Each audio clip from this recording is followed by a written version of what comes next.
में सभी दर्शकों का बहुत बहुत स्वागत है। मैं हूं खुशी। आइए शुरुआत करते हैं आज की कुछ खास खबरों से। राम की नगरी अयोध्या में भव्य राम मंदिर निर्माण के बावजूद बीजेपी चुनाव हार गई। बीजेपी से इस सीट को छीनने वाले नेता रहे समाजवादी पार्टी के अवधेश प्रसाद सिंह, जिनकी खूब चर्चा हो रही है। वो दलित समाज से आते हैं और उन्होंने गैर आरक्षित सीट से चुनाव जीता है। ऐसा करने वाले वो इकलौते नेता भी बन गए हैं। उन्होंने बीजेपी के 2 बार के मौजूदा सांसद लल्लू सिंह को 54,567 वोटों से हराकर हर किसी का ध्यान अपनी तरफ खींच लिया है। 7 बार के विधायक रह चुके अवधेश प्रसाद ने लखनऊ यूनिवर्सिटी से लॉ में ग्रेजुएशन किया है। वो महज 21 साल की उम्र से ही राजनीति में सक्रिय हो गए थे। पूर्व प्रधानमंत्री चौधरी चरण सिंह के नेतृत्व वाले भारतीय क्रांति दल में भी वो शामिल रहे।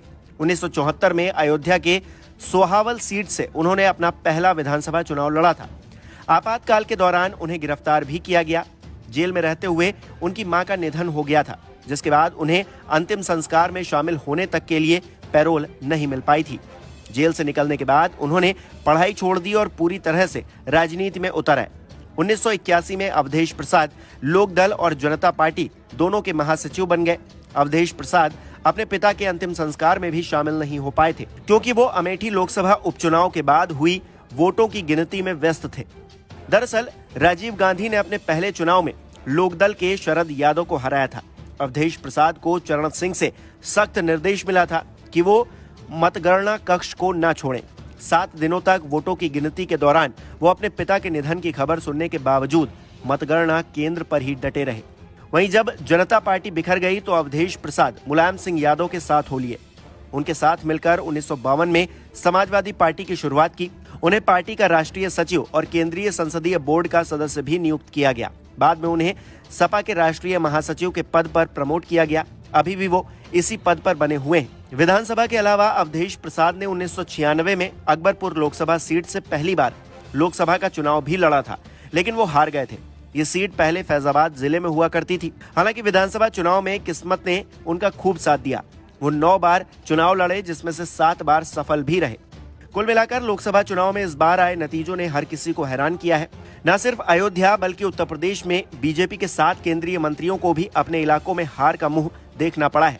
33 सीटों पर सिमटी भारतीय जनता पार्टी को पिछली बार की अपेक्षा 29 सीटों का भारी नुकसान हुआ है, जिसके चलते बीजेपी खुद अपने दम पर बहुमत पाने में भी नाकाम साबित रही है। ये हमने नहीं जीता है, इस क्षेत्र की महान जनता ने, देव तुल्य जनता ने जिताया है, हमने नहीं जीता।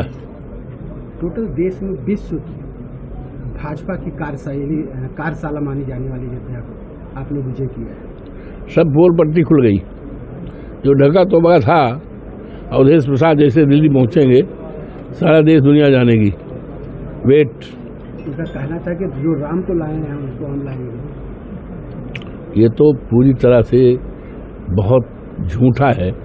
उसी तरह झूठा है, सूरज जो है पूरब निकलता है, पश्चिम बैठता है, और कोई कहे सूरज दक्षिण को, तो नोबडी कैन बिलीव।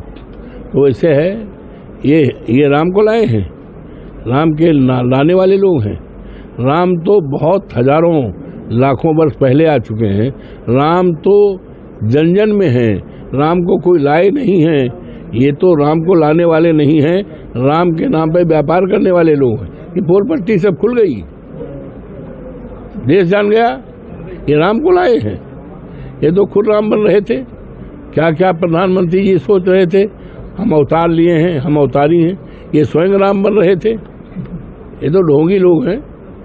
प्रधानमंत्री ने 3 बार लगातार अयोध्या का दौरा किया, कैसे देखा? प्रधानमंत्री जी 3 बार आए। प्रधानमंत्री खुद यहाँ से लड़ना चाहते थे, रोड शो भी किया, लेकिन तमाम रिपोर्ट जो इनको जाती है खुफिया, ये रिपोर्ट में गई कि विपक्ष का उम्मीदवार जो है जमीनी है, ईमानदार है। अब तक के लिए बस इतना ही। फिर होगी आपसे मुलाकात ऐसी ही बड़ी खबरों के साथ। तब तक के लिए नमस्कार। ऐसे ही लेटेस्ट अपडेट्स के लिए हमारे चैनल को सब्सक्राइब करें और तुरंत नोटिफिकेशन पाने के लिए बेल आइकन प्रेस करना ना भूलें। और अगर आप हमें फेसबुक के माध्यम से देख रहे हैं तो हमारे फेसबुक पेज को फॉलो जरूर करें। धन्यवाद।